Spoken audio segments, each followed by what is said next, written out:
ሰላም እንዴት ናችሁ ቤተሰቦቼ? ዛሬ ደግሞ 1.2 ኢንዱስትሪያል ሪቮሉሽን የሚለውን ዘር ቀርበናል። እንግዲህ በባለፈው ስለ ኔቸር ኤንድ ሜን ፊቸርስ ኦፍ ካፒታሊዝም የሚለውን በሰፊው አይተናል በፕሪቪየስ ፓርት ላይ። ስለዚህ ያን ሄዳችሁ እንድትመለከቱት በአክብሮት እንጋብዛለን። ዛሬ ኢንዱስትሪያል ሪቮሉሽን የኢንዱስትሪ አብዮት ምንድነው የሚለውን የምንመለከት ይሆናል። እርሶ ደግሞ ለቻናላችን አዲስ ከሆናችሁ ፕሊዝ ቻናላችንን ሰብስክራይብ ማድረጋችሁ እንዳትረሱ ማለት እንፈልጋለን። ሌት አስ ስታርት ቱ ሌሰን What is industrial revolution ነው እንግዲህ as you learn grade 10 the industrial revolution was the first establishment of industrial capitalism in any country እንግዲህ ስለ 10ኛ ክፍል ላይ ስለ የኢንዱስትሪ አብዮት ተመራችኋል ይላል። ያ ደግሞ የኢንዱስትሪ አብዮት የት ሀገር ነው ለመጀመሪያ ጊዜ የተመሰረተው ማንኛው ሀገር ነው የሚለውን አይታችኋል። ያቺ ሀገርም it took place ብሪቴን ወይም ታላቋ እንግሊዝ መሆኗን ተመራችኋል 10ኛ ክፍል። the period between 1715 or 1718 እንግዲህ ከ1750ዎቹ 1780ዎቹ ስፔሲፊክ ፔሪዮዱ ስለማይታወቅ ነው። በዚህ ፔሪዮድ ባለው ፔሪዮድ መካከል ይህ ኢንዱስትሪ አብዮት ኤክስፕሎድ እንዳደረገ ይነገራል እንግሊዝ ውስጥ ማለት ነው። and 1815 እንግዲህ 1850ዎች ይላል ስፔሲፊክ ፔሪዮድ 1850ዎች ሲል እንግሊዝ በከፍተኛ ደረጃ ኢንዱስትሪዋ ማቹርድ ሆነችበት ታይም ነው። ወደፊት የምናየው ይሆናል። 1850ዎች ላይ ብዙ ጊዜ ዘ ሰከንድ ኢንዱስትሪያል ሪቮሉሽን ተብሎ የሚታሰበው ነው። ግን የ1750 እና 80ዎቹ ፈርስት ኢንዱስትሪያል ሪቮሉሽን እየተባለ የሚታሰብ ፔሪዮድ ነው። the industrial revolution was persisted and made possible by a long period of change and development going back እንግዲህ ይህ ኢንዱስትሪያል አብዮት ወይም የኢንዱስትሪ አብዮት የሚባለው በጣም የረጅም ጊዜ ሂደት ነው። በአንዴ የመጣ ሂደት አይደለም። የረጅም ጊዜ እድገትና ሂደት የቆየ ሂደት ነው። at least the mid 60th century and even middle age እንግዲህ ከ19ኛው ሴንቸሪ አጋማሽ ከሚድል ኤጅ አካባቢ ድረስ ራሱ በቃ ይሄ ምንድነው ዋንስ አፖን ኤ ታይም ዝም ብሎ የመጣ ሳይሆን የረጅም ጊዜ ሂደትና ቼንጅ እና ዴቨሎፕመንት የመጣ ሂደት ነው። የኢንዱስትሪ አብዮት ተብሎ በአንዴ የፈነዳ ሳይሆን በሂደት የመጣ ኢቬንቹዋሊ ኤንድ ግራጁዋሊ የመጣ ነገር ነው። moreover change and developments did not cease in the 1815 እንግዲህ እድገት ለውጥ በ1850ዎቹ ላይ ቆሟል ማለት ወይም አልቆመም ነበር in a sense but continue እንዲያውም ያ ነገር ቀጥሎ ነበር። 1850ዎቹ ላይ ሀገሮች በከፍተኛ ደረጃ ኢንዱስትሪያቸው ቢያድግም በጣም ከፍተኛ ደረጃ ላይ ቢደርስም ግን ኮንዲሽኑ ቀጥሎ ነበር። ያን ጊዜም አልቆመም ነበር። because of industrialization and change which it brought was continuing process ምክንያቱም ኢንዱስትሪያላይዜሽን በኢንዱስትሪ መበልጸግ ለውጦች በከፍተኛ ደረጃ ቀጣይነት ይደርስ ስለነበራቸው ይህ 1850ዎቹ ላይም ቀጥሎ ነበር ኢንዱስትሪያል ሪቮሉሽን ማለት ነው። 1850ዎቹ ማለት 19ኛው ሴንቸሪ አጋማሽ ላይ ማለት ነው። however by 1815 British were already matured industrial state ግን 1850ዎቹ ስፔሲፊክ ፔሪዮድ አድርገው ወጣት ምንድነው ሲባል እንግሊዝ በከፍተኛ ደረጃ በኢንዱስትሪ ማቹርድ የሆነችበት በጣም ያደገችበት በጣም አሮዝ የሆነችበት ታይም ነበር። የመጀመሪያው ስቴት ነች እንግዲህ 1850 ላይ በከፍተኛ ደረጃ በኢንዱስትሪ የበለጸገች ሀገር። it is the major industries and it is transports እንግዲህ የሷ ዋና ኢንዱስትሪው የኢንዱስትሪ ማዕድን ወይ ማለት የኢንዱስትሪ የጨርቃ ጨርቅ ማምረቻ ነው ይችላል። የተለያየ የምግብ ፉድ ፕሮሰሲንግ ምናምን የምግብ ማቀናበሮች እንዲሁም የትራንስፖርት ሲስተማ የመጓጓዣ ስርዓቱ ራሱ had been transformed by machinery በጣም በከፍተኛ ደረጃ ወደ ማሽነሪ እና ወደ ስቲም ፓወር የተቀየረበት የተለወጠበት ታይም ነበር ማለት ከእጅ የሰው እጅ ከሚሰራው አሰራር ወደ ማሽነሪ የተቀየረበት ነበር ያቺ የእንግሊዝ አህጉራት።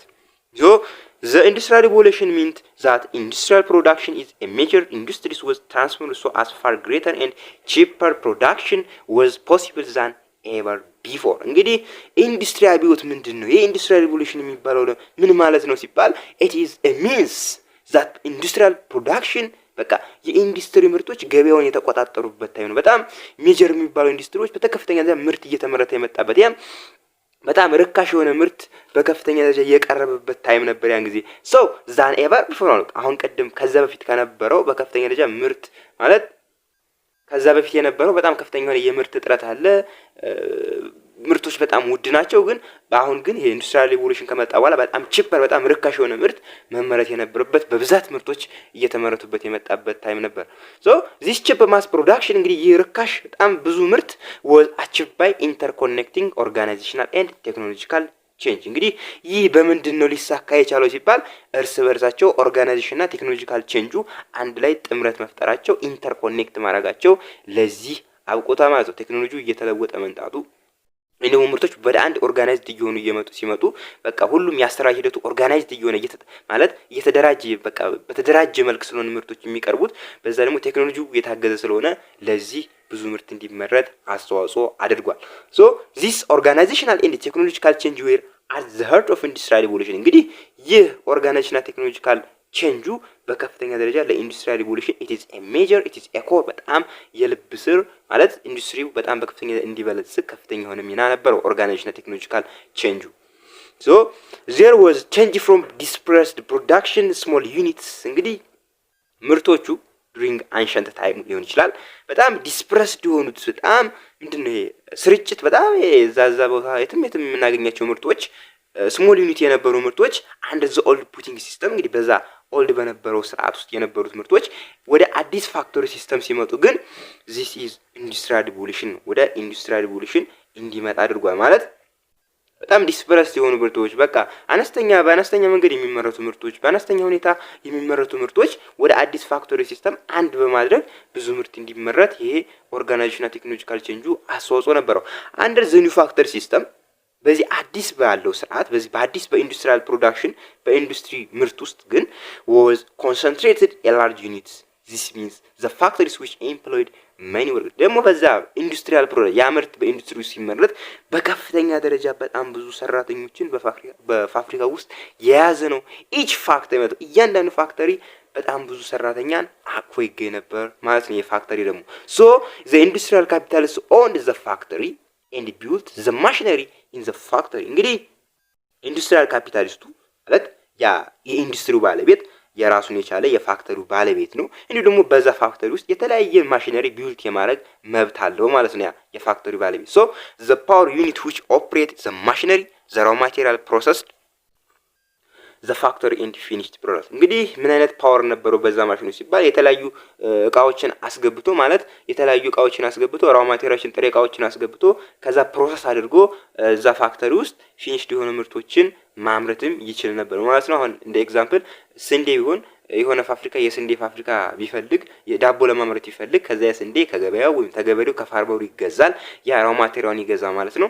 ከዛ ያ ራው ማቴሪያል ከተገዛ በኋላ ስንዴው ይለቀማል ምን ከዛ ወደ ወፍጮ ቤት ይገባል። ወፍጮ ቤት ከገባ በኋላ ምን ይገባ ማለት ማሽን ውስጥ ይገባል። ያ ማሽን ፕሮሰስ ያደርግና ራሱን ችሎ ምን ይወጣል ፊኒሽድ አድርጎ ምርት ይወጣል። ስለዚህ የዛ ሂደትም የተጀመረበት ታይም ነበር ፊኒሽድ የሆኑ ምርቶች መመረትም የጀመሩበት ፔሪድ ነው ኢንዱስትሪያል ሪቮሉሽን። the worker in the factory owned only their labor power እንግዲህ ሰራተኛው በዛ ፋክተሪ ውስጥ ግን ምንድነው የሱ ሚና ሲባል የሱ ጉልበት ብቻ ነው የሱ የጉልበት አቅም ለፋክተሪው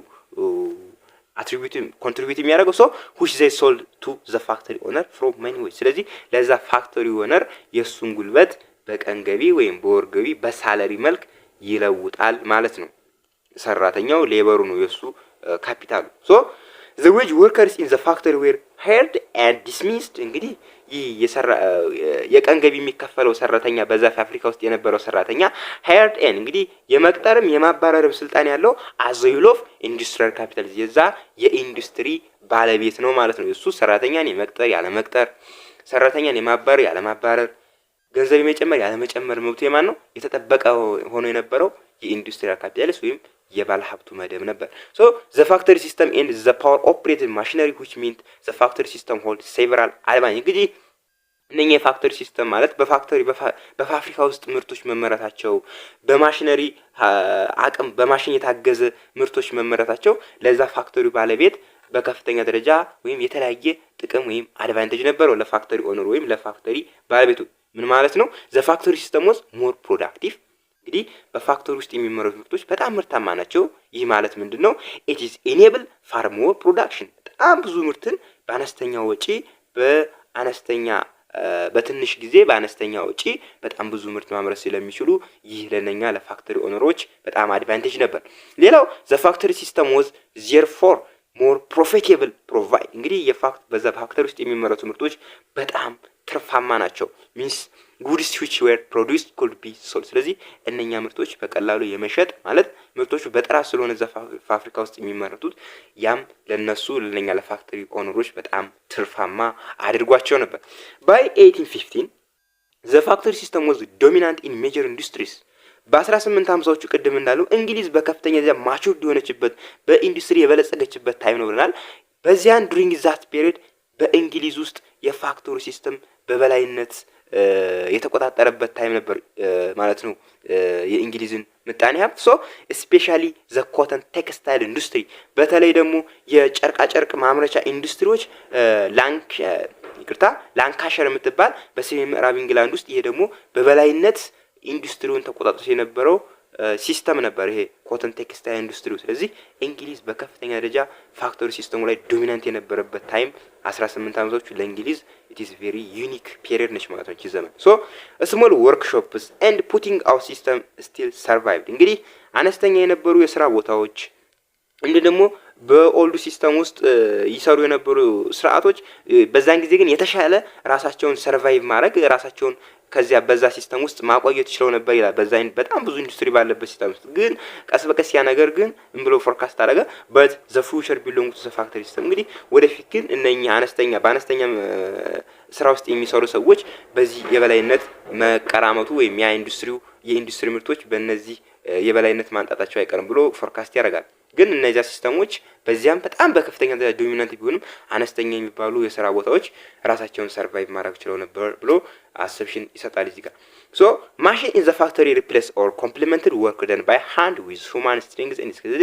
እነዚህ ማሽኖች የሰው ልጅ ጉልበት ተክተው በከፍተኛ ደረጃ እነሱ አቅምም ብቃትም ነበራቸው ማለት የተለያዩ ስራዎችን ይመስላል። ስለዚህ የሰው ልጅ ፓወር ማሽኖች ሪፕሌስ ማድረግ የጀመሩበት ታይም ነው። ሶ ዘ ኢንዱስትሪያል ሪቮሉሽን ቱክ ማሽነሪ ኤንድ ስቴጅ ፎር ዘ። ስለዚህ ይሄ ደግሞ ኢንዱስትሪያል ሪቮሉሽን የሚባለው በቃ የማሽን ፍላጎት በከፍተኛ ደረጃ እንዲጨምር አድርጎታል። ሶ ዜር ወር ሞር ማሽን ፎር ኒው ታይፕ። እንግዲህ ከዛም ይሄ ኢንዱስትሪ ሪቮሉሽኑ በጣም ማሽኖች ተፈላጊ ስለሆኑ በጣም የተለያዩ ማሽኖች በአዳዲስ አይነት በአዳዲስ ስታይል መምጣት ጀመሩ። ኤንድ ዜር ወር ሞር ኮምፕሌክስ ኤንድ ላርጅ። እነዚያ ማሽኖች በጣም ውስብስብ የሆኑ በጣም ደግሞ ትላልቅ የሆኑ ማሽኖች መፈጠር ጀምሮ ማለት ነው በዚህ በኢንዱስትሪ አብዮት ሪዘልት።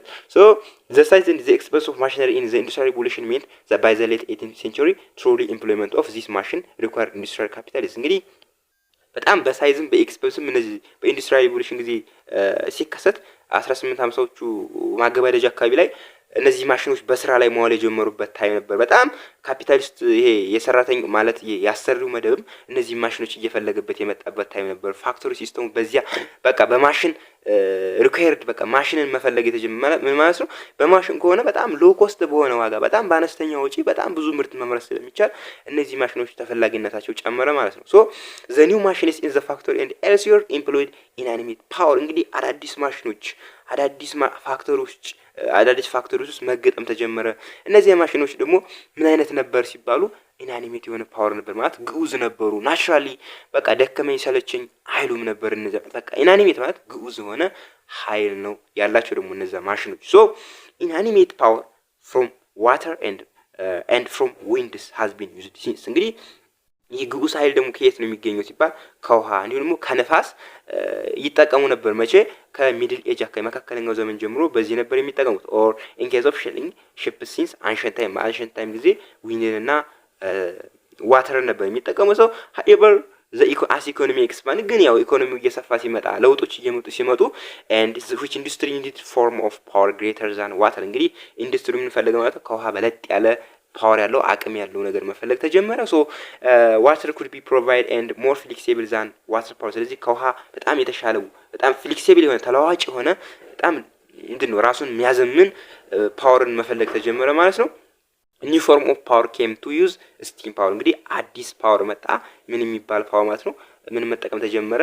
ስቲም ፓወር የሚባል የእንፋሎት ኃይል መጣ ማለት ነው። ሶ ዘ ሂት ኦፍ ጀነሬት ስቲም ኬም በርኒንግ ኮል። እንግዲህ ይህ ሂቱ ከየት ነው ጀነሬት የሚያደርገው?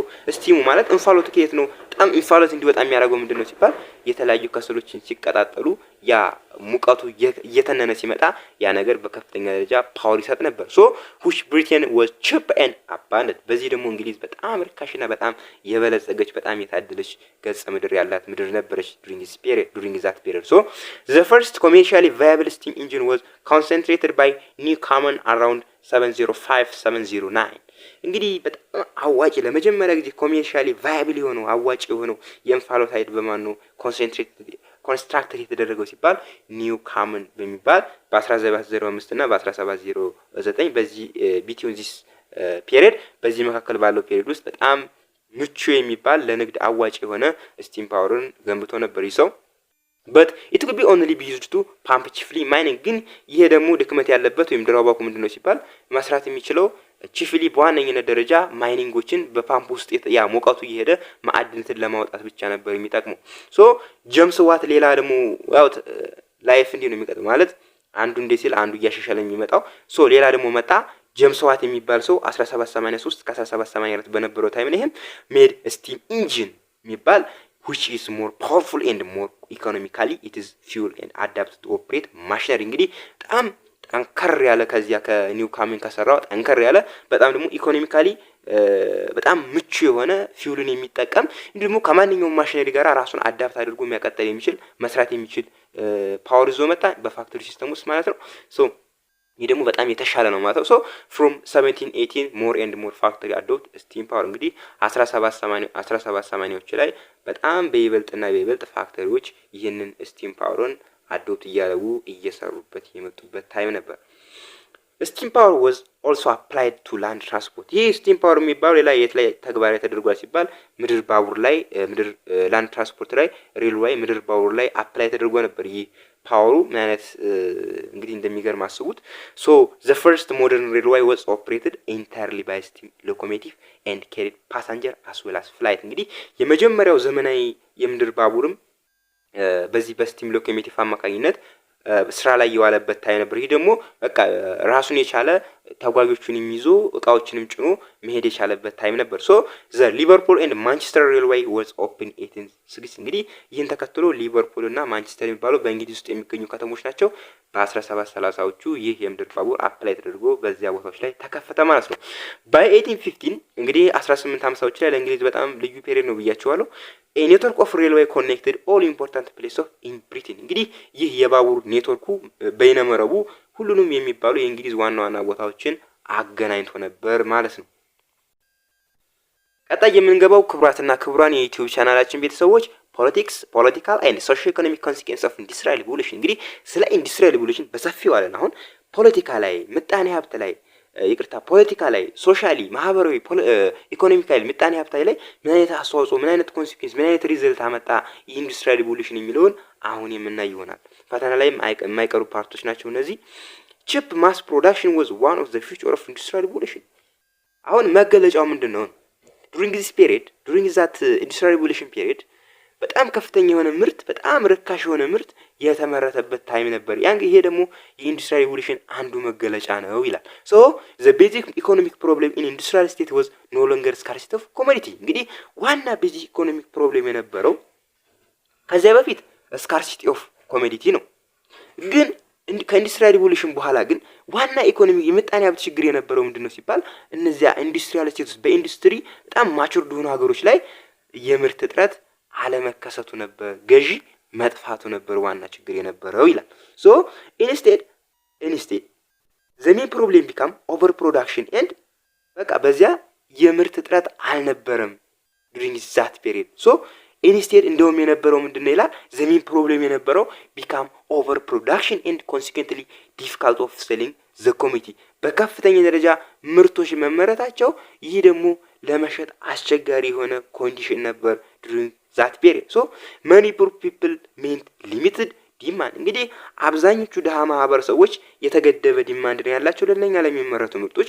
ምክንያቱም እነዚያ ካፒታሉና ማለት የባለ ሀብቱ መደብ ነው እንጂ ብዙ ሀብት ያለው ሰራተኛው መደብ በአነስተኛ ዋጋ ስለሆነ የሚቀጠረው ወጁ አነስተኛ ስለሆነ የዛ ምርት ለመግዛት ደግሞ በጣም የተገደበ ነበር። ለዚያ ደግሞ የምርት እጥረት እንዳይኖር አድርጓል። ምርቶች በከፍተኛ ደረጃ ካቅም በላይ እንዲመረቱ አድርጓል ሶ ማለት ነው። ስለዚህ የአብዛኛው ደሃ ፍላጎት ደግሞ የተገደበ ነበር። ሶ ቢፎር ኢንዱስትሪያል ሪቮሉሽን ከኢንዱስትሪያል ሪቮሉሽን በፊት ኢኮኖሚክ ዲፕሬሽን ነበር፣ ኢኮኖሚካሊ ዲፕሬሽን ነበር ማለት የኢኮኖሚ መቃወስ ነበር። ዩዥዋሊ ሪዘልት ፍሮም ዋር ብዙ ጊዜ ደግሞ የሚከሰተው በጦርነት በጣም ትላልቅ የሚባሉ ወረርሽኞች፣ አብዛኛው ጊዜ ደግሞ የሚመረቱ ምርቶች መጥፎ ያው ምቹ ለሰው ልጅም ተስማሚ ስላልሆኑ በዛን ጊዜ የነበረው የኢኮኖሚካሊ ዲፕሬሽን ወይም የምርት እጥረት የነበረበት ታይም ነበር። ግን ከዚያ በኋላ በከፍተኛ ደረጃ ኦቨር ፕሮዳክሽን የሆነበት ታይም ነው።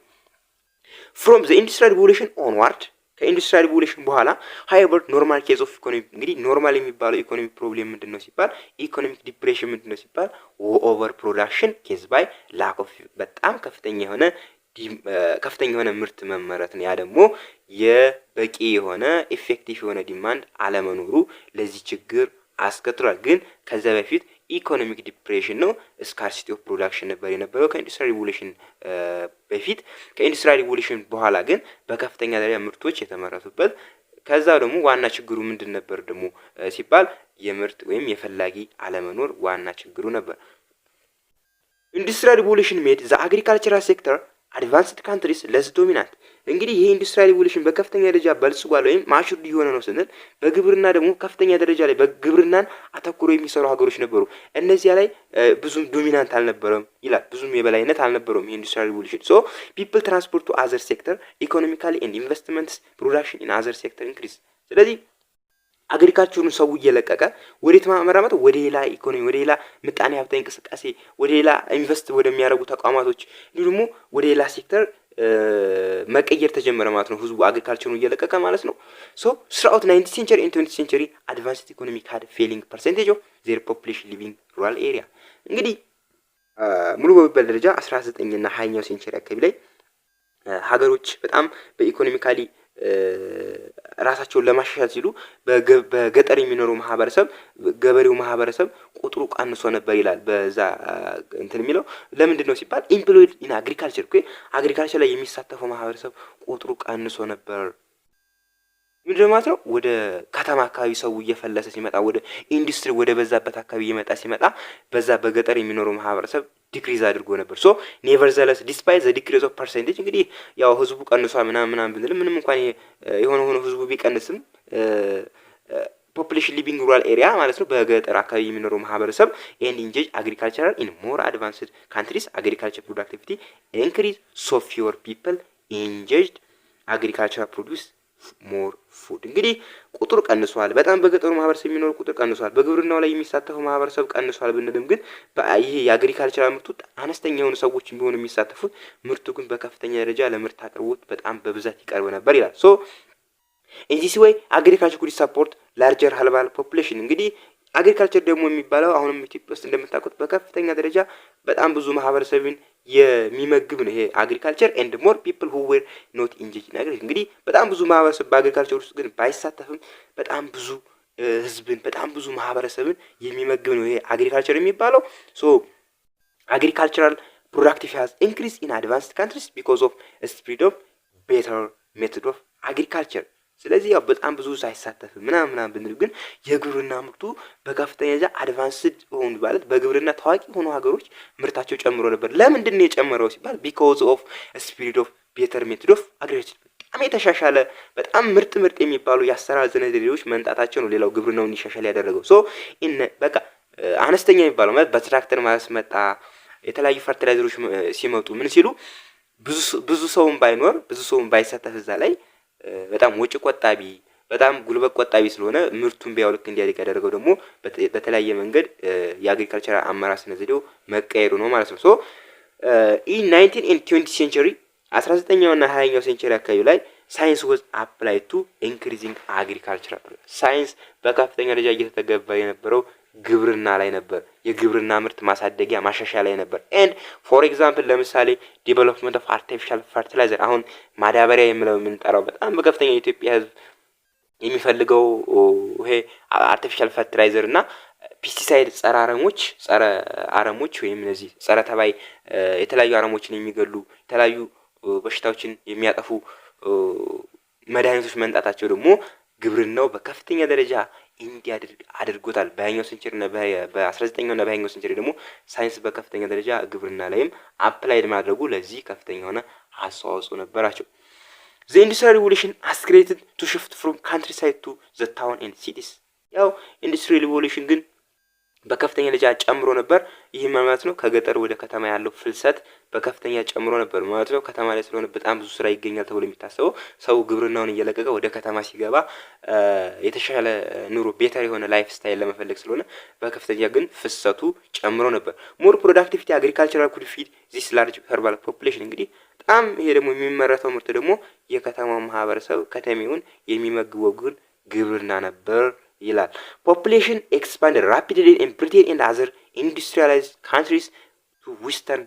እንግዲህ ህዝቡ በከፍተኛ ደረጃ ወደ በተለይ ደግሞ እነ እንግሊዝ እና ደግሞ በጣም በኢንዱስትሪ የበለጸጉ ሀገሮች ላይ በከፍተኛ ህዝቡ ወደ ከተማ ፍልሰት እያደረገ የነበረበት ታይም ነበር። ዲስፓይት ያው ግን ፍልሰት ያደርግ አዲስ በጣም ጥሩ ስራ ፈልጎ ነው። ዲስፓይት ባድ ሊቪንግ ኤንድ ወርኪንግ ኮንዲሽን ፍሮም ዘ ወርኪንግ ክላስ እንግዲህ ያው በጣም መጥፎ የሚባሉ የስራ ሁኔታዎች በጣም መጥፎ የአኗኗር ኮንዲሽን ቢኖርም በሰራተኛ መደብ ላይ ግን ህዝቡ ወደ ከተማ መፍለሱን አልተው ነበር ይላል።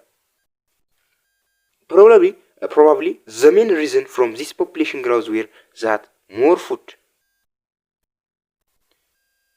was available to support larger population and industrialization is with expanding economy could be provide more employment from expanding population እንግዲህ ያው ዋና ሪዝኑ ይህ ፖፑሌሽን ግራውዙ ምንድን ነበር ሲባል የተሻለ የሆነ የምግብ ፍለጋ ለማግኘት ነበር። ያው እንዲሁም ደግሞ ያ በጣም ብዙ ማህበረሰብ የተሻለ የሆነ አቬሌብል የሆነ ፉድን የተለያየ የኑሮ ዘይቤን መፈለግ ስለሆነ ኢንዱስትሪው በከፍተኛ ደረጃ ምጣኔ ሀብቱን ደግሞ በዚያው ልክ ግን ኢንዱስትሪውን ከፍተኛ የሆነ ሚና ነበረው የስራ ዕድል እንዲስፋፋ ሞር ኤምፕሎይመንት አን ኤክስፓንዲንግ ፖፑሌሽን በጣም ብዙ የሆነ የስራ ዕድል ፈጠራም ይፈጠር ነበር እየሰፋ ለመጣው በጣም እየጨመረ ለመጣው የህዝብ ቁጥር እድገት።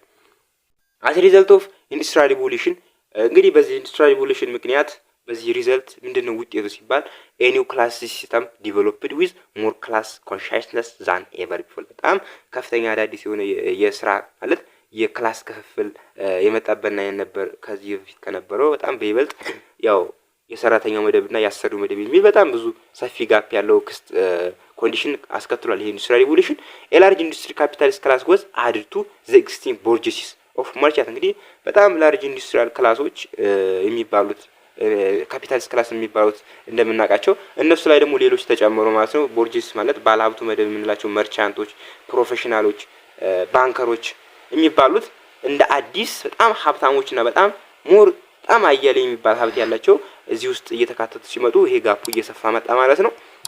in 19th century at different time and different countries እንግዲህ በ19ኛው ሴንቸሪ በተለያየ ጊዜ በተለያየ ሀገር the bourgeois become economically and politically dominant class እንግዲህ እነኚህ ቦርጀሲስ የሚባሉት እነዚህ መርቻንቶችም ፕሮፌሽናል ፒፕሎችም ባንከሮችም ኢንዱስትሪያል ካፒታሊስቶችም አንድ ላይ ሆነው በ19ኛው ሴንቸሪ በፖለቲካም በኢኮኖሚም የበላይነቱን የያዙበት ታይም ነበር። ሶ ሪፕሌሲንግ ዘ ሴንቸሪስ ሎንግ ዶሚኔሽን ኦፍ ላንድ ኦዊንግ ኖቢሊቲ ይሄ ላንድ የመሬት ከበርቴ የሚባለው ለዘመናት የቆየውን አሰራር የተኩበት ታይም ነበር 19ኛው ሴንቸሪ። alongside the industrial bourgeoisie and because of industrialization there developed new class the industrial proletariat እንግዲህ በዚህ በኢንዱስትሪያል ቦርጂስቶች እነዚህ በኢንዱስትሪያላይዜሽን አማካኝነት አዲስ የሚባሉ ክላሶች ማለት የመደብ ክፍፍል መጣ። ኢንዱስትሪያል ፕሮሌታሪት የሚል ማለት የሰራተኛው መደብ የሚል ክፍፍል መጣ ማለት ሶ there had always been wage worker እንግዲህ እነሱ ሁሉ ጊዜ በጉልበታቸው የሚሰሩት በዚህ were now more numerous ግን ያው በጉልበታቸው የሚሰሩ ቢሆንም ግን ያ ባለሀብት ክላስን በብዛትም በምንም ይበልጡት ነበር። በጣም ብዙ ቁጥር ያላቸው ስለነበሩ and were more and more concentrated in large factories especially town and city በጣም በከፍተኛ ቁጥርም ያላቸው ነበሩ። እነዚያ ደግሞ የት ነው የሚሰሩ ሲባል በፋክተሪ ማለት በተላልቅ ፋክተሪዎች ላይ በተላልቅ ድርጅቶች ላይ ይሰሩ ነበር። በተለይ ደግሞ በገጠርና በእነዚህ አነስ ባሉ ከተሞች ታውኖችና በዋና ዋና ከተሞች ላይ ይህ ቁጥሩ ይበዛ ነበር ይላል። as industrial proletariat become more consciousness of itself as a class and more conscious that its interests were different from antagonistic of this bodies እንግዲህ እንደ ኢንዱስትሪያል ፕሮሌታሪዎች ምን እየሆኑ መጡ ማለት ነው። ራሳቸውን ኮንሻይስ ማድረግ ራሳቸውን ማንቃት ጀመሩ። በቃ የክላስ የሚባለው ነገር በራሳቸው ምንድነው እንደሚጎዳቸው ምናምን ማሰብ ጀመሩ። ከዛም ኢንተረስታቸው ከቦርጂስ ክላስ ጋር እየተጻረረ መጣ ማለት ነው። ይሄ መበደላቸው ምናቸው እየገባቸው ሲመጣ ከቦርጂስ ጋር ኮንትራዲክት ማለት አንታጎኒስቲክ መሆን ጀመሩ። ሶ the industrial proletariat came to provide the mass base of new doctrine socialism ከዛ እነዚህ ኢንዱስትሪያል ማለት የሰራተኛው መደብ በኢንዱስትሪ ውስጥ የሚሰራው የሰራተኛው መደብ አዳዲስ የሆነ በጣም ማስ የሆነ ቤዝ ያለው በጣም ብዙ ሰፖርት ያለው ዶክትሪን ይዘው መጣ ጀመሩ። ምን የሚል ሶሻሊዝም የሚል እሳቤ መጣ ማለት ነው። ሰፖርት ፎር ወርኪንግ ክላስ ፖለቲካል ፓርቲ ይሄ ምንድነው ሲባል የሰራተኛው መደብ የስራ ሁኔታን የሚደግፍ ፓርቲ ሲሆን ለሰራተኛው የሚወግን ዶክትሪን ነው። ይሄ ምንድነው ህግ ነው እሱ ሶሻሊዝም የሚባለው ማለት ነው። ሁሉም እኩል የሀብት ክፍል መኖር አለበት የሚል እሳቤ ነው።